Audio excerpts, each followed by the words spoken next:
días, son las 9:07 de la mañana. Viernes, por fin viernes. Estamos aquí con María Los Ángeles Fernández, que ustedes ya la conocen, académica de la Universidad de Talca y cientista política. Hola, María Los Ángeles. Buenos días. Y con Pablo Artúzar, que es antropólogo y director de investigaciones del Instituto de Estudios de la Sociedad. ¿Cómo estás, Pablo? Todo bien, muchas gracias. Qué bueno. Día viernes y sigue la pelota en la misma cancha de la querella de la presidenta Bachelet. Regresó hoy día y le espera un temporal con su propia querella y el temporal que estamos viviendo en Santiago. Yo creo que no ha pasado mucho nada bueno, salvo que hay un repudio bastante unánime a la querella. Yo lo veo político, tanto en la nueva mayoría como además de los organismos especialistas. O sea, la Comisión Interamericana de Derechos Humanos dijo que era un error, la Asociación Nacional de la Prensa dijo que era un error, José Miguel Vivanco, el Human Rights Watch, dijo que era un error. El relator, que estaba aquí de visita por casualidad y le cayó esto. De libertad de expresión, el relator también. Claro, es muy unánime, muy transversal además el rechazo. Y la idea de fondo es que una presidenta no tiene derecho a sacarse, ¿no es cierto?, el vestido de presidenta para decir que ha actuado como ciudadana y que las herramientas es la acción civil. Bueno, y si no es la acción civil, que ponga como domicilio su casa.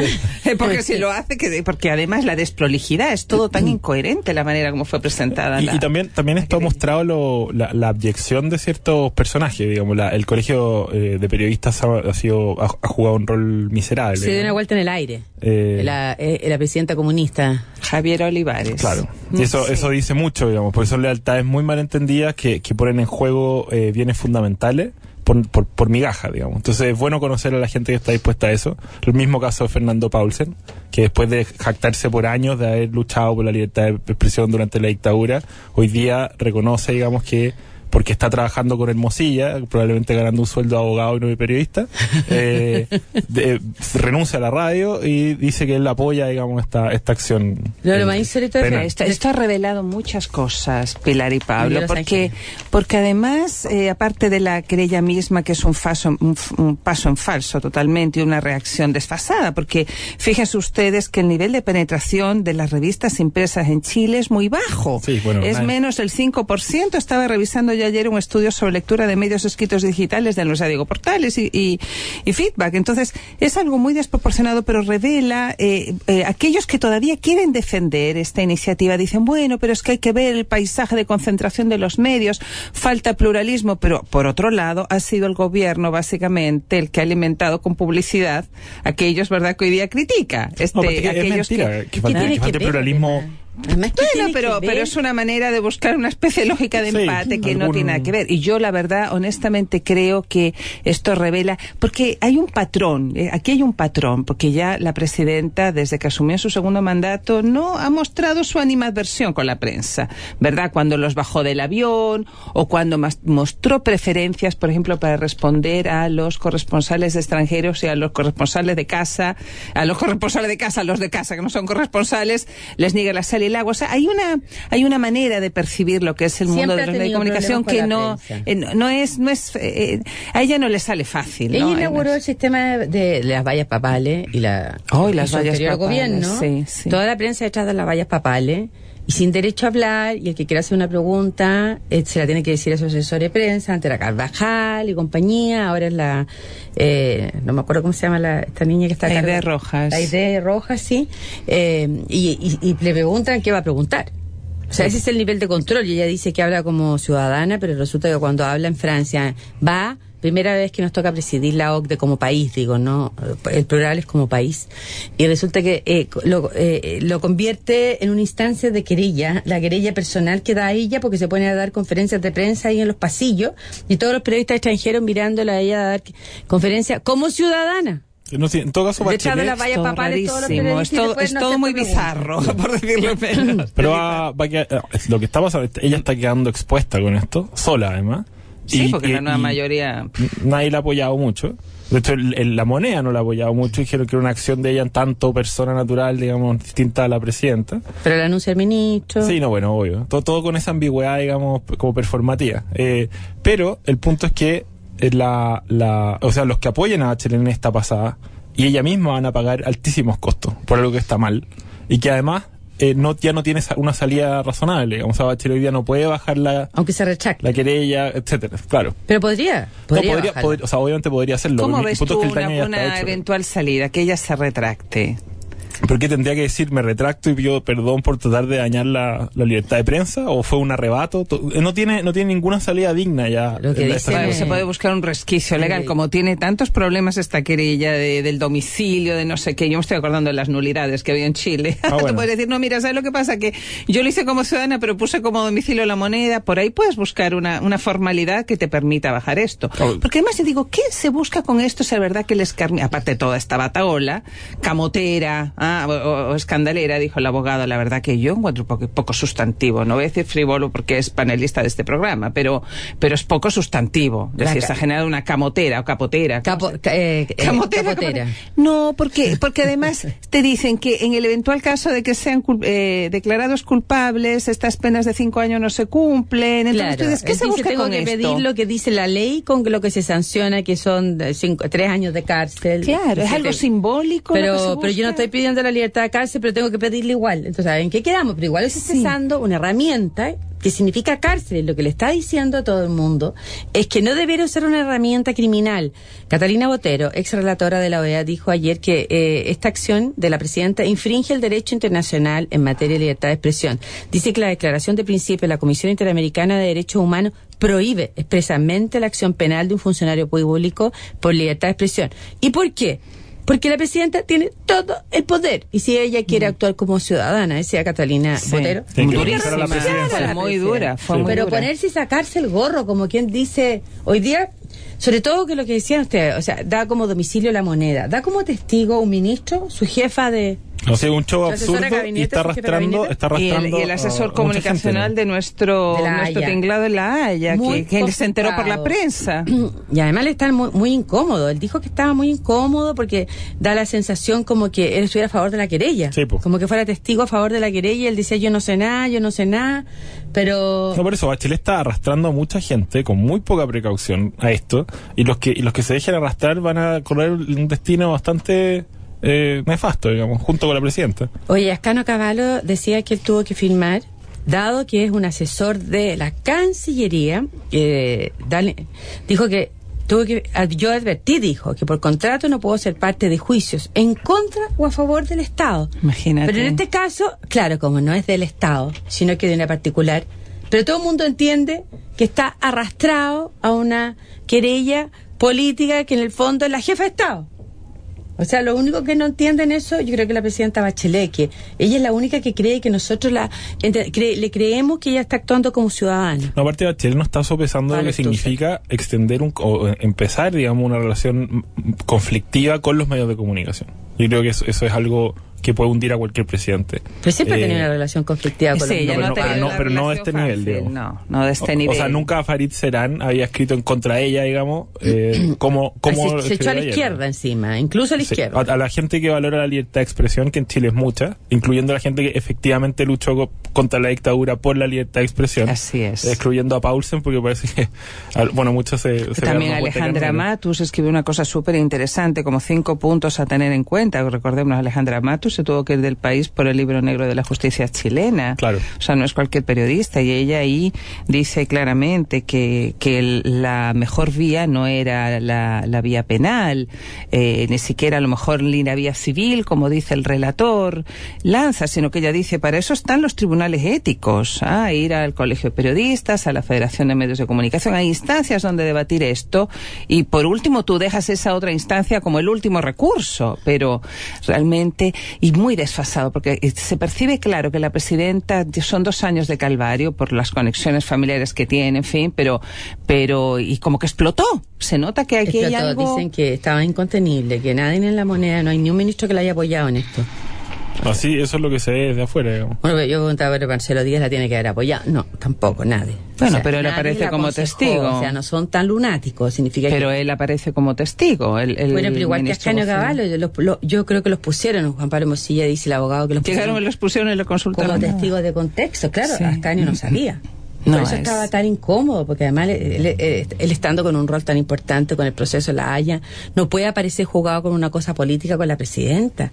No sé, esto es muy complicado. Yo creo que realmente el tema es cuánto se va a demorar en echar pie atrás.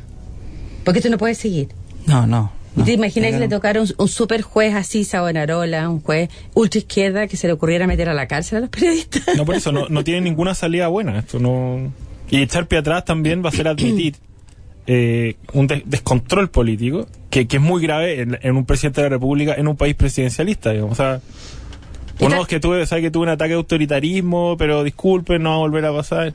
Sí, la verdad es que van a tener que ser muy ingeniosos para ver la vía de salida de esto. Y esto le pasa, como María Los Ángeles, a una presidenta que tiene el más alto nivel de rechazo en la historia, de 63%. Entonces tampoco es que esto le pase a alguien que tiene capital como para perderlo. Sí.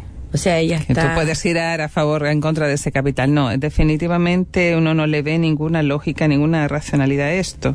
Cristiana Arias nos dice que está escuchándonos desde Alemania y nos manda muchos saludos.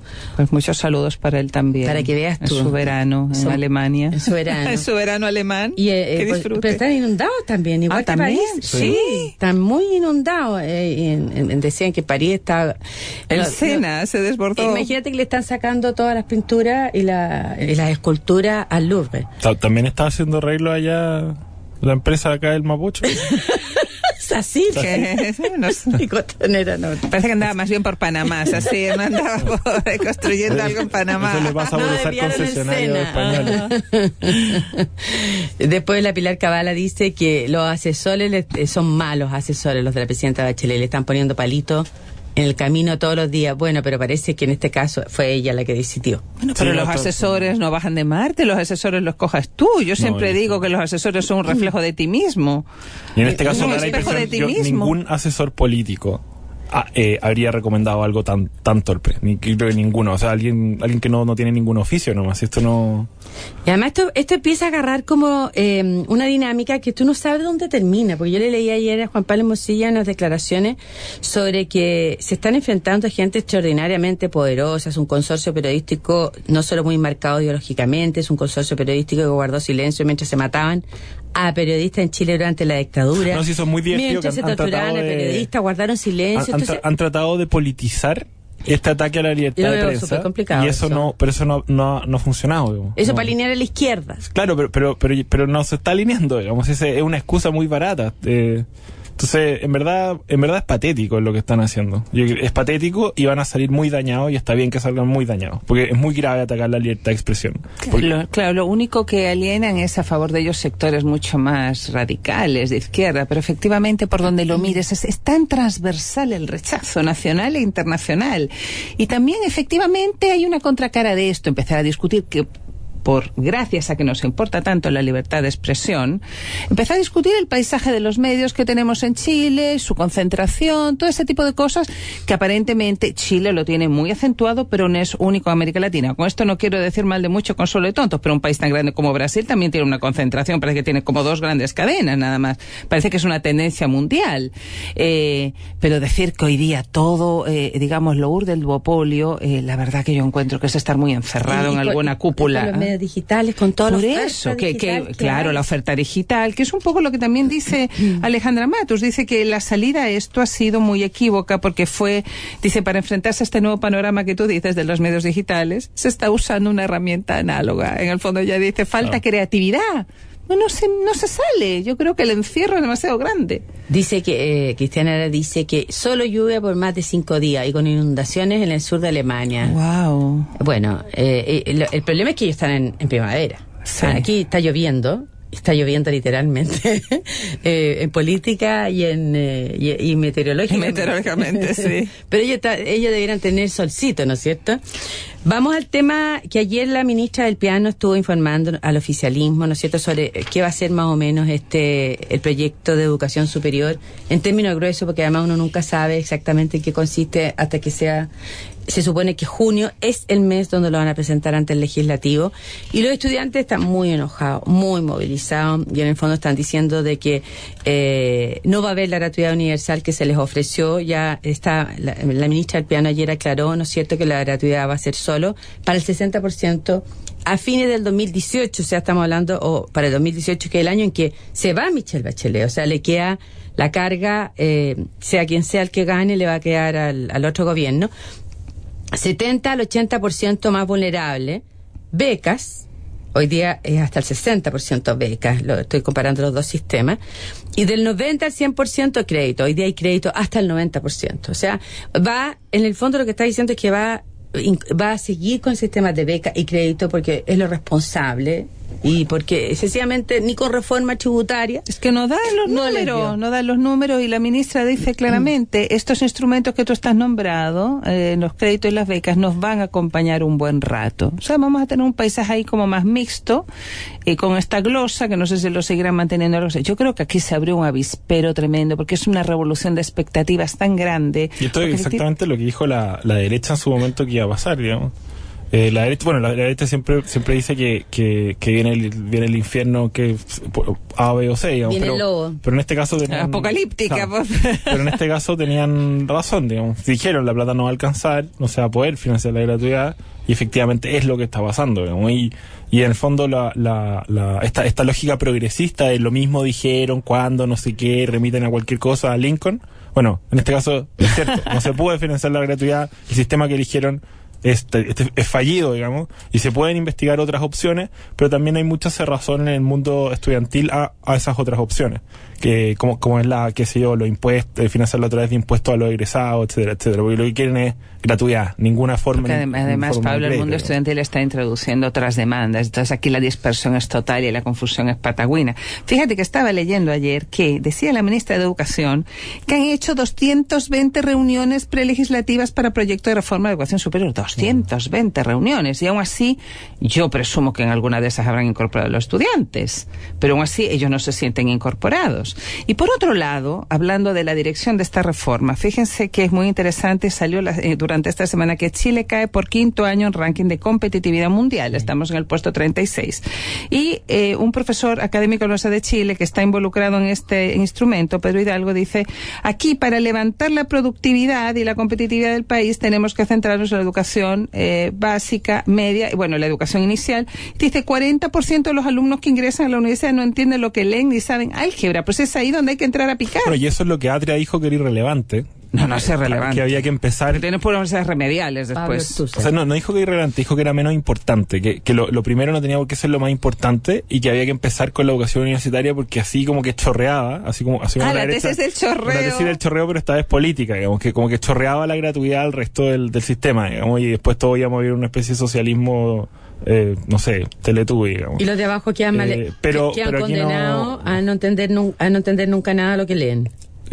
No, pero en el futuro ya vamos a llegar a eso, cuando es evidente que el problema central en Chile hoy día es que la habilitación cognitiva y la habilitación en capacidades, digamos, en nuestros niños, hace que sus oportunidades vayan disminuyendo año a año, digamos, ese es el punto. Y eso, la derecha tomó esa postura en el debate educacional, y por primera vez en muchos años uno puede decir que la derecha tiene una postura más razonable que la izquierda, digamos, en materia de política social. Entonces, yo creo que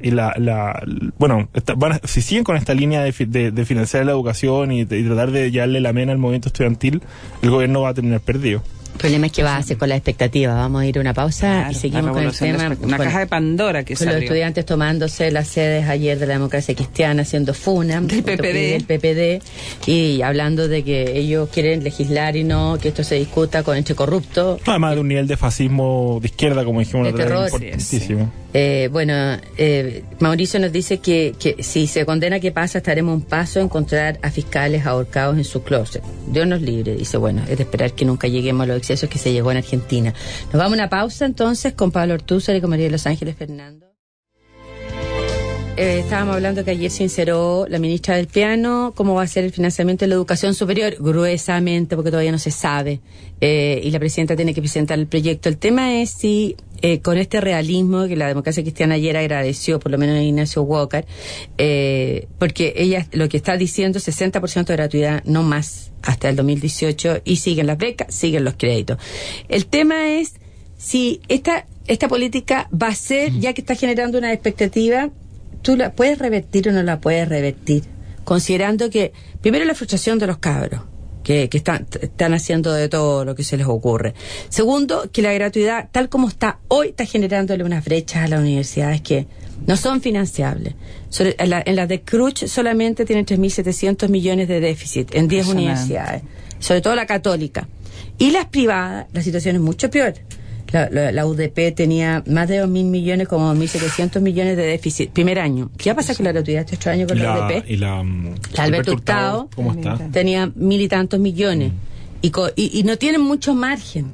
Entonces, para una universidad privada que tiene relativamente buen nivel de profesores, o que tiene, qué sé yo, docencia, como es la católica, que lo que le salvó a la católica es que no tiene una brecha más grande que 1.300 millones este año, es que tiene muy pocos alumnos del 50% más vulnerable. Si hay una universidad que tiene muchos alumnos, el 50% más vulnerable, que además es buena universidad, que tiene buenos profesores, resulta que el Estado no le está financiando de verdad lo que está gastando. Entonces, es viable incluso seguir con esta política que está condenando a las universidades, además que asume la gratuidad, a empobrecerse. Esas que habían llegado a tener ciertos estándares de calidad van a retroceder, va a haber una regresión. Tienen que estandarizarse.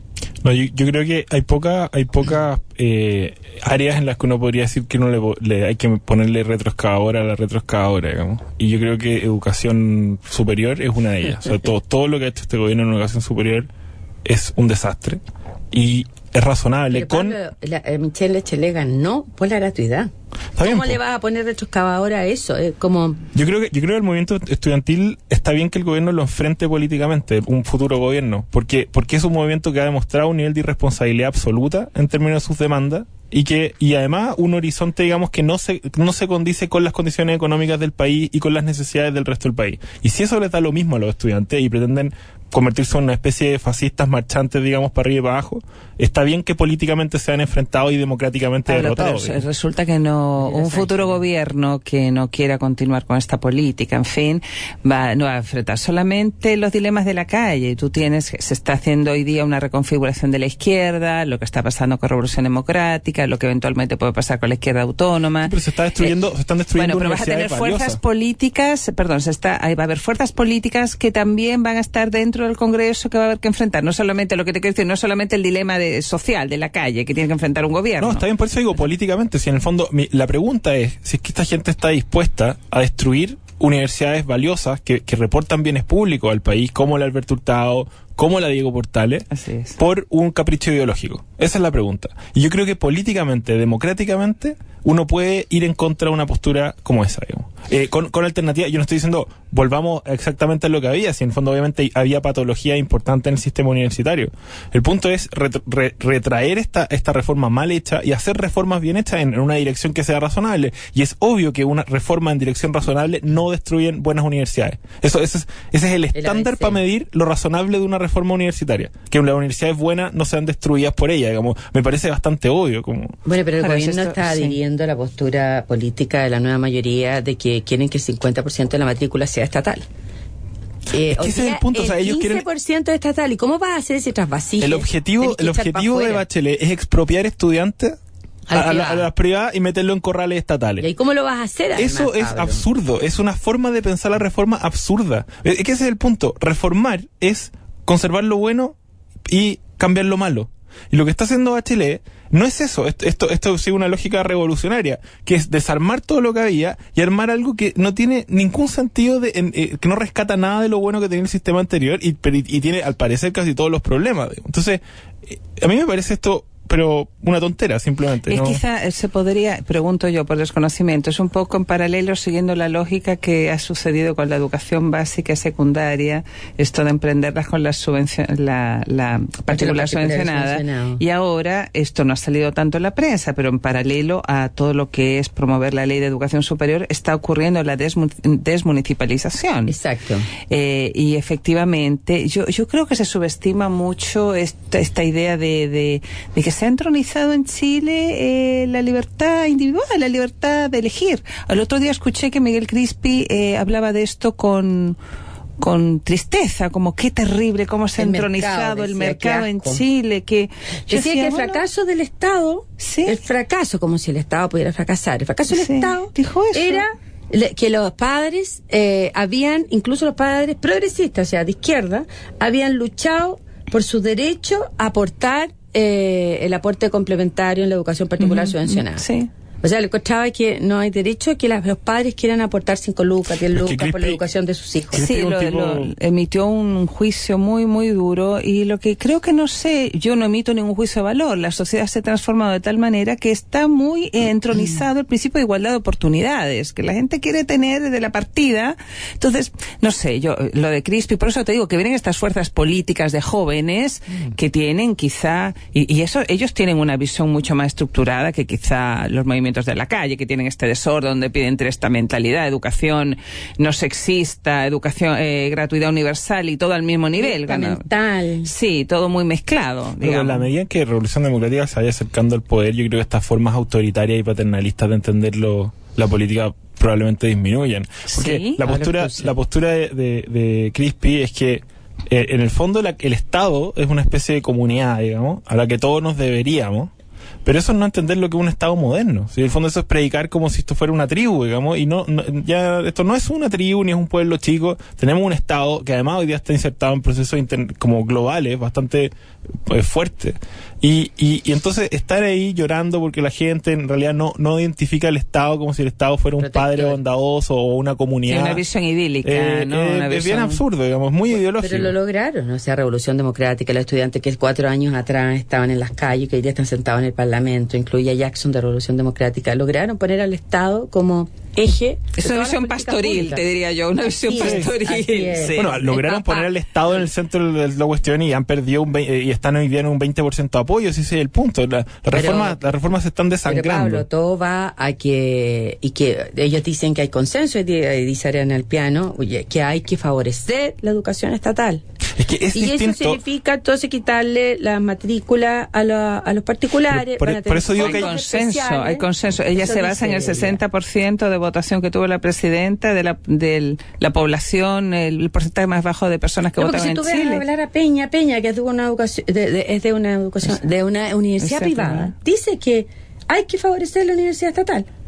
Entonces tú dices... No, pero eso no es exactamente lo que dice Peña. ¿No? Sí, y después dice, a las privadas que producen bienes públicos, donde él se considera que está la universidad. El punto, sí, entonces, pero... Bueno, entonces ya nos vendieron a todos la cuchufleta, que los estatales, lo bueno, se crearon 2 universidades estatales, vamos a ver cómo les va, con sedes incluso. Se crearon, pero no existen, digamos. Pero el punto es que hay una confusión entre bienes públicos y bienes estatales, digamos, que esa fue la confusión que trató de promover Atria, y la idea del régimen de lo público es esa. Esa similar, es todo lo público es lo estatal. Lo público estatal y lo bueno, público. Ya lo digo Somenos Legner, lo público hace mucho tiempo, no solamente Chile, por lo menos en el hemisferio occidental, ha experimentado un proceso de desestatalización. La palabra como supercalifragilisticoexpialidocious.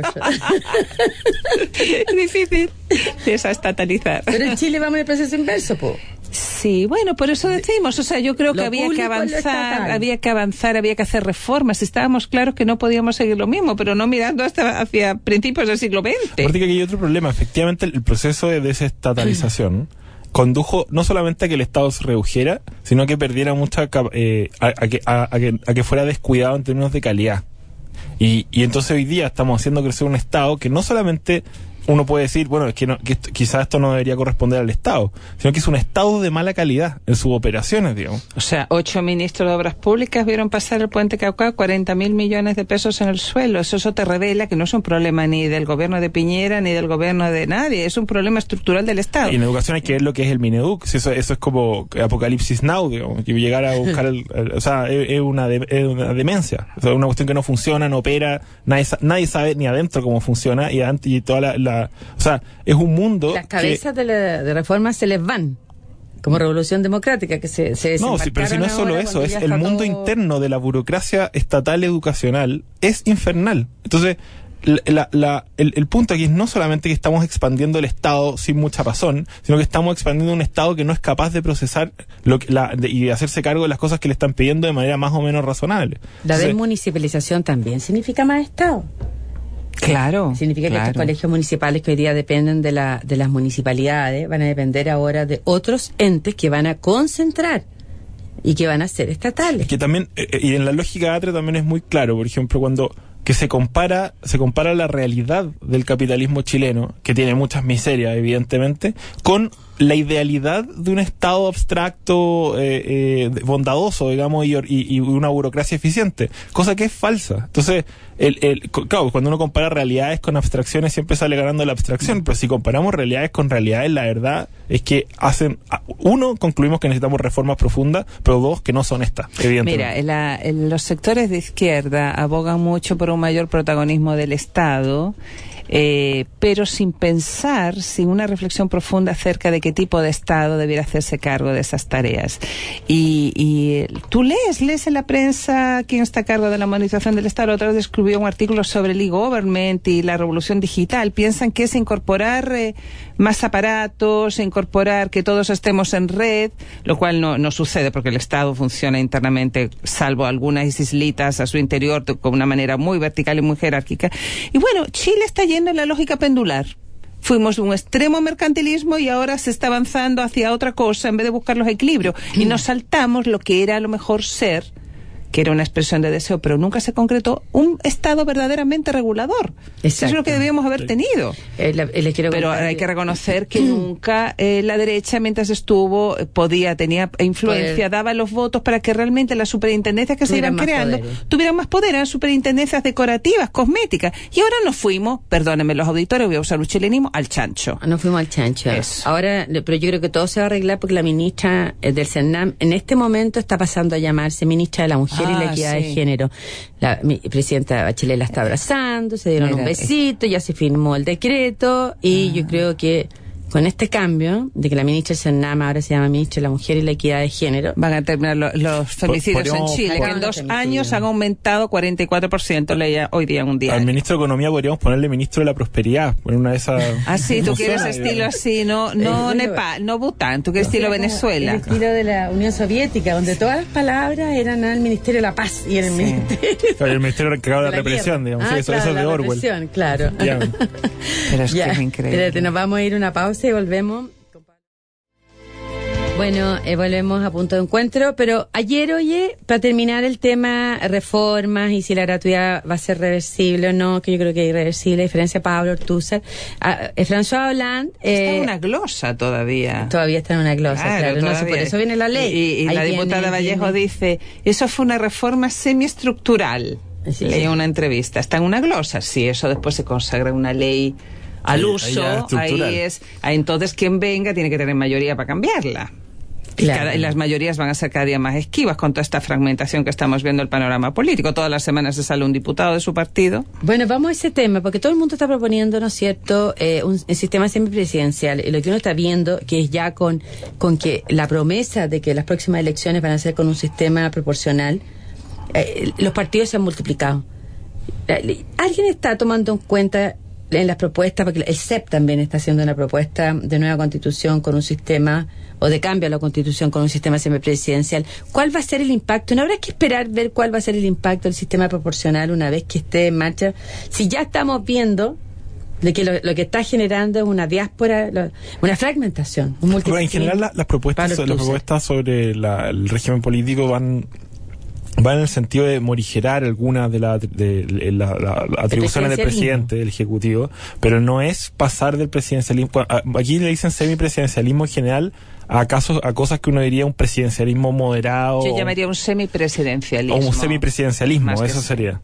Porque nadie que conozca la tradición institucional chilena va a proponer, digamos, pasarse a un parlamentarismo o cualquier cosa de ese estilo. No funciona. Alguna vez el senador Walker ha escrito sobre eso y él estaba a favor de un parlamentarismo para Chile. Recuerda tú que este debate de cambio de régimen político viene de principios de los 90, donde hubo un debate en la Universidad Católica que produjo 2 libros cuando estaba Oscar Godoy allí, que hacía un cambio de régimen político y todo. Yo tengo los 2 libros, pero claro, se vio que era un debate absolutamente teórico y una exquisitez para los tiempos que vivía Chile. Pero yo creo que hay un cierto consenso a reconocer que hay que avanzar hacia algo un poquito más equilibrado, incluso los ¿qué atribuciones le deberíamos quitar a la presidenta? Y pensando que cuando haya muchos partidos va a ser mucho más difícil gobernar. Porque hoy día igual tú funcionas con una coalición, a pesar de que Fachaín dice que ya la nueva mayoría está muerta. No, es que lo que se busca son iniciativas que, por ejemplo, que el Parlamento pueda presentar iniciativas legales en algunos aspectos, que hoy día la prioridad, digamos, la que maneja todas las prioridades de legislación y todo lo demás. Y sobre todo el control financiero, a través de la inclusión financiera. Bueno, y el tema financiero nunca se va a tocar, porque en el fondo eso es un aprendizaje histórico del conflicto, de la guerra civil de 1891. Digamos. Sí. Y por otro lado, ¿qué otra atribución? Bueno, y en el fondo también las iniciativas populares de ley, ese tipo de cosas más de participación y los plebiscitos. Ese tipo de cosas también probablemente se vuelven importantes, que además se vuelven más importantes justamente cuando el poder está más disperso. Hemos visto que, por ejemplo, en el caso inglés, Cameron ha logrado destrabar situaciones políticas muy complejas mediante plebiscitos, por ejemplo. El plebiscito Escocia. El de Escocia y ahora el Brexit. El Brexit. Es para ver si se salen o no se salen de la Unión Europea. Lo que pasa es que el cambio hacia un régimen político distinto genera relativo consenso. Piensa tú que hasta Lamán ha ido a presentar una iniciativa y en aquel acuerdo que firmaron la Democracia Cristiana con RN en su minuto, Carlos Larraín, que no sabemos dónde está, pero debe estar en alguna parte. ¿Alquilando oveja o en su estudio de abogado? Claro, Carlos Larraín. Y Ignacio Walker era uno de los puntos, era cambiar el régimen político. Ahora, yo no creo que haya mucha sinceridad con relación a este deseo. Porque fíjate, por ejemplo, porque incluso muchos de los que hoy día, algunos de los que hoy día son presidentes, no voy a nombrar a nadie, antes de ser presidente manifestaban que este cambio era algo sensato. Una vez que eres presidente, tú no quieres ceder poder. Pero mira, por ejemplo, estas señales contradictorias, Pilar. Gobierno da suma urgencia proyecto para elección popular de intendentes. Pero resulta que en acuerdo con una agenda descentralizadora que además está en el programa de gobierno, pero el intendente electo va a coexistir con la figura de secretario regional presidencial con atribuciones que se contradicen con un modelo descentralizador. O sea, va a haber alguien representando al presidente de las regiones todavía que va a tener la sartén por el mango. Que va a tener la plata. Claro, es lo más importante. Entonces, vas a generar más frustración porque la gente va a votar por alguien, le va a exigir a ese alguien y ese alguien va a estar con las manos atadas en la espalda. El tema de la descentralización es importante discutirlo en serio porque hasta ahora es una idea que está dando vuelta y todos quieren como aumentar las atribuciones de algunos, digamos, funcionarios, etcétera, pero hay que mirar que hay un problema en la estructura, especialmente en la municipal, que incentiva la corrupción y no solo incentiva, sino que ese incentivo se realiza en la mayoría de los municipios de nuestro país, y por otro lado también es importante ver que la estructura regional actual no da para una descentralización efectiva muy poderosa, porque las regiones son muy débiles, son débiles económicamente, son débiles políticamente, y si seguimos fragmentando además las regiones, más fragmentación regional, porque todas las ciudades más o menos grandes quieren ser capitales, lo que vamos a tener finalmente es un Santiago que va a pesar, o sea, mientras más se subdividen las regiones, más pesa Santiago. Peso tiene Santiago. O sea, un error tener 15 regiones hoy día. Si nuestro horizonte es la descentralización, eso es un absurdo, porque lo que va a terminar pasando es que vamos a tener a puros digamos pigmeos, como pequeñas regiones pigmeas y una gran región que es Santiago, que tiene un control absoluto de habría que avanzar hacia macroregiones, por ejemplo. Justamente. Si uno quiere tomarse en serio la regionalización, hay que discutir ese tipo de cosas, porque obviamente las regiones actuales, en las actuales condiciones, son dependientes de Santiago de facto. O sea, da lo mismo que elijan a quien quieran. ¿Sabes qué va a pasar? En la medida que todas estas promesas levantan y generan más expectativas y se van enfrentando con proyectos a medias entre Tongo y Los Vilos, esto abona más, ¿sabes qué? Y me hago responsable de lo que digo, abona más la esperanza que la gente pueda colocar en una nueva constitución. Que es una falacia, porque pensar que un instrumento de esa naturaleza va a resolver todos los males, va a ser una varita mágica, pero todo esto es preferible hacer una o dos cosas, hacerla bien, que hacer varias, todas a medias, todas dejando, digamos, inconformes a todos los sectores, porque al final todo esto va hacia un agua en el imaginario, cómo se construyen los imaginarios políticos, los ciudadanos, hacia que, bueno, al final todo esto se soluciona con una nueva constitución. Pero yo digo, el genio ya salió de la botella, de verdad. De verdad. ¿Es así? Yo creo que no. ¿Nosotros nos vamos a pique sin vuelta? No es porque a pique, no. Pues porque si el genio sale de la botella, eso puede pasar cualquier cosa, el genio. No, sí, claro, sí, el genio sale de la botella, bueno, todo va a depender ahora de, a lo mejor, el futuro. Las elecciones presidenciales van a estar marcadas, yo creo que por este eje, por la Constitución.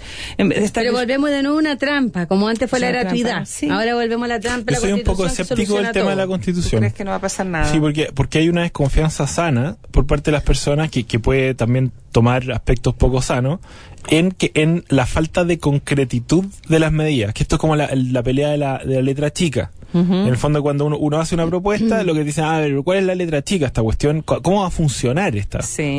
¿Qué derechos, qué atribuciones me entrega a mí? ¿Cómo funciona? ¿Cuál es el régimen exacto de esta cuestión? Entonces, si eso es así, la salida constitucional es muy ingenua, porque la Constitución justamente es muy ambigua, es muy general. Pero se vende muy bien, etcétera. Pablo. Yo no creo que... se vendió muy bien la gratuidad. Yo no creo, o sea, puede que muchas personas piensen que hay que cambiar la Constitución, eso es razonable, pero de ahí a que le atribuyan cualidades mágicas, yo creo que eso es subestimar un poco las estadísticas, las encuestas, ¿no? La gente piensa que todo se soluciona con un cambio de Constitución y tenemos que irnos. O sea, la gente piensa que vamos a vivir en un happy new world. No, yo creo que eso no es así. Aquí hay elementos que no son necesariamente racionales. En la medida que las soluciones propuestas no son idóneas y lo que hacen es acumular más frustración, al final te va quedando, hay que buscar algún... Mira, si antes las esperanzas estaban colocadas en una figura, que es la presidenta Bachelet, que hoy día está, digamos, en la situación que está, ¿no? Entonces, una nueva Constitución o bien el populista austral, es terrible, porque la fragmentación es tremenda. O sea que estamos fregados. Estamos fregados ya. ¿De cuándo se jodió Chile? La No, pero poco de esperanza. Por eso que es muy importante que todos los que nos escuchan, hombres y mujeres, participen, estén atentos, se informen, opinen. Y eso mismo. Yo llamo a leer a las personas del fin de semana, de nuevo, insisto, Nos fuimos quedando en silencio, que es el libro de Daniel Mansuy. No, nada. Es que de Daniel Mansuy es una excelente forma de entender qué es lo que está pasando ahora. Ya, Pablo Ortúzar y María Los Ángeles Fernández, muchas gracias, que tengan un buen fin de semana, que ojalá que los auditores no se lluevan y nos vemos el lunes. Rico con sopaipillas ahí. Con sopaipillas en verdad. Ya, gracias.